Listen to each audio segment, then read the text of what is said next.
gentlemen, this is Vince Miller. Thank you so much for joining me for this devotional. Today we're in Galatians chapter 4. I'm going to read verse 30. Paul states, "But what does the scripture say?" So he's reaching back to an old text.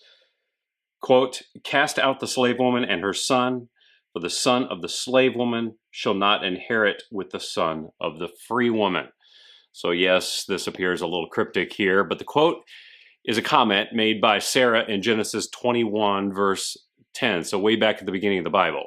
Sarah makes this statement to Abraham, her husband, about his maidservant, a.k.a. here, the slave woman, and her son Ishmael. Now, the backstory is Abraham's wife, Sarah, was originally, at least originally, unable to have children and therefore permitted Abraham to have sex with their slave woman in an attempt to fulfill the promise given by God that he would be the father of many nations. That's Genesis 17, verses 4 and 5.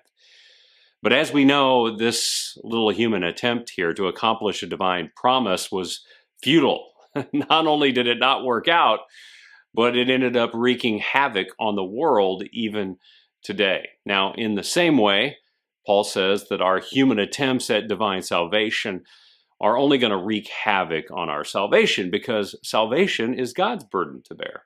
Only he could bring it into the world. No one else could do it. And he did it by birthing a divine son into a broken world. Thus, we learn that only through him could he do it, not us. And fellas, this is actually where faith begins. Faith that we have a Father who sent his Son who saves us from our sin. We could not save ourselves. That's Paul's point.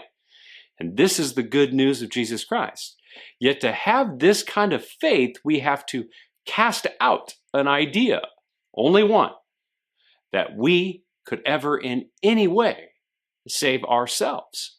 So like Sarah said to Abraham, Paul says to the Galatians, cast out and reject this idea. Reject this idea.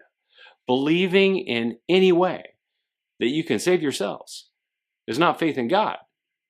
It's only faith in yourself. And it doesn't work. So, fellas, I hope this blesses you today. I hope it makes a very cryptic comment here clear for you.